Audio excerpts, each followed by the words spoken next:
That grass is really high. What's going on, guys? It's Dave. This is GVA, Ghetto Van Adventures.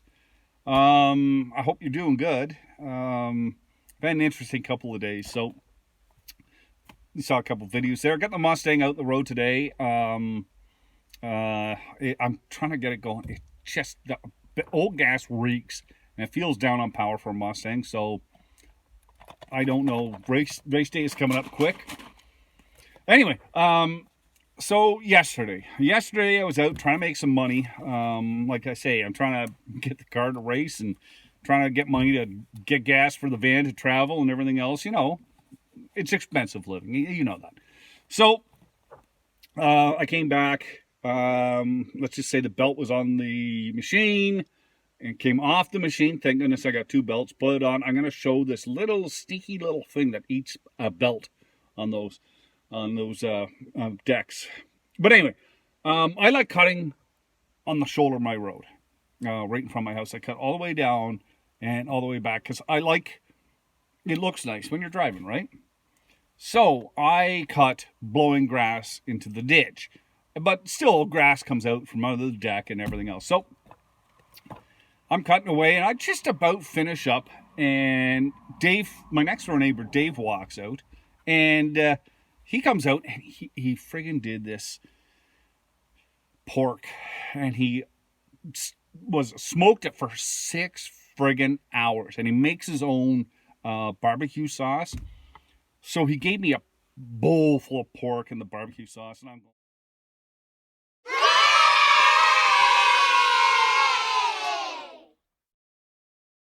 going, and I could just smell it. It smelled so good.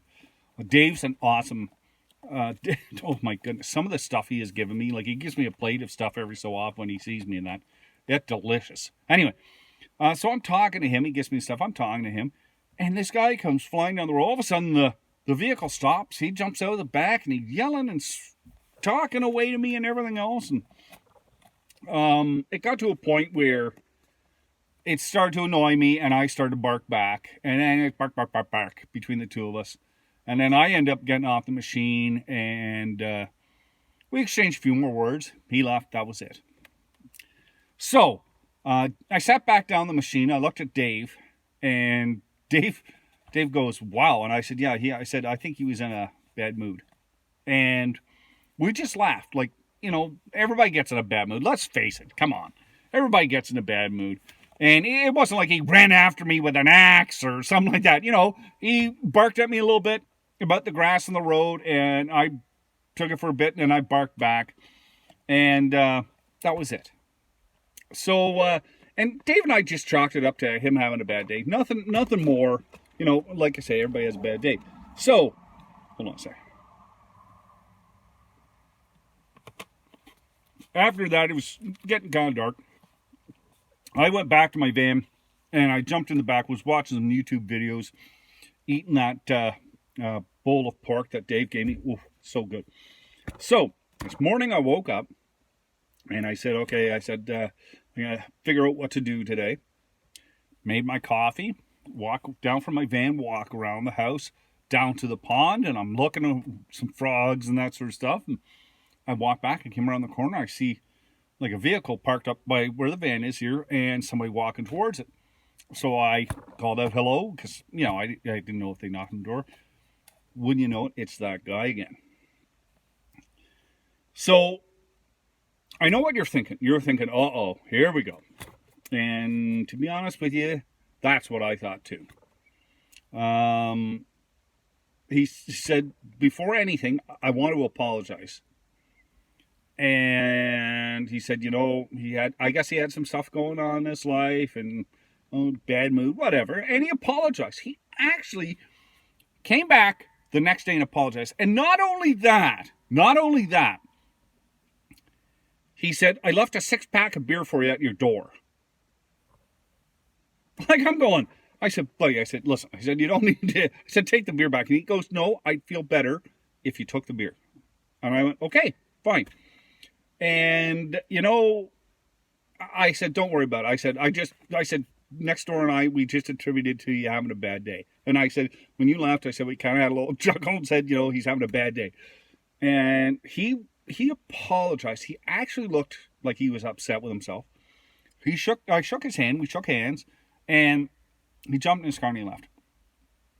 So after a while I went out and I was cutting the lawn again, and I saw Dave up the top of the road. He was checking his mail, so I drove over there and I was talking to him, and I said, "Hey," I said, "you never guess what happened this morning?" He goes, "That guy came and saw you?" And I'm like, "Yeah, how do you know?" And he goes, "I guess he went to Dave's place before he went to my place." He apologized to Dave also. When you see people that do that, like, okay, my dad taught me never hold a grudge, sort of thing. You know, like if you say something, you argue at work, you argue with your friends, you argue with your family. Like, you know, piddly little stuff. Say what you have to say. That's it. Done. Like, finished. Like, I remember my nephew, Nick. He's been in a few of these videos. He got into an argument with my dad, his grandfather, and they got into it pretty good. And I can't remember what it was about. And then next thing, Nick is still angry, and then it finished, right? They said what they had to say. My dad left. His grandfather... Excuse me. His grandfather left. I'm kind of laughing and choking at the same time. His grandfather left, went in the other room. Nick walked in, and he was waiting. So his grandfather's just talking to him like normal. And, you know, a few years after Dad died, Nick was talking to me, and he said, you know, he remembered that. And I said, yeah, he said, I remember that too. And he said, I feel bad about that. And I said, why? And I said, your grandfather didn't hold a grudge. I said, did he treat you any different after that? He goes, actually, no. And I said, that's because that's the way he was. You say what you have to say. You walk away. New day, new time, new whatever. And, you know, it's not like you farted in his face or kicked him in the shin or something like that. You know, you exchange words, whatever. But that guy today, wow, like, honestly impressed me. And, you know, I wish there was a little bit more of that. I am one to say I'm sorry. If I do something wrong, I have no problem apologizing. And I mean it. I don't just say it because, you know, hey, you know, I'm sorry. Not even mean it. I mean it. When I say I'm sorry, I try and treat people... I try not to be mean to people. Okay? Like, why make a person feel like garbage? Or why make fun of... Like, don't get me wrong. Me and my buddies, like, we pick on each other something fierce. And my buddy Jameson and I, like... the way... If anybody heard the way we greet each other, like... I can't say the words that we use on here, but... Like, it's hilarious. And we've had people go, you guys are friends? You know, when we're all together, like, I don't have a lot of friends, but when we're all together, we're having a good time. We're picking on each other, laughing at each other, and we're having a good time. But we don't do it to be mean to each other. There's certain boundaries. And I find people today just sometimes get a little mouthy and a little mean without thinking that, you know what, you could be really hurting the person. Or when a person is maybe having a little bit of a wind-up day, you know, where they're a little angry, you know, maybe there's something causing that. Maybe, you know, their mom is sick or whatever. And maybe if people cut each other a little bit of slack these days, it might be a lot better, you know. But I'm rambling now. Anyway, the Mustang is out. It's a nice cool night. It is 10 degrees. Like, it is just wonderful. I'm going to sleep really good tonight. I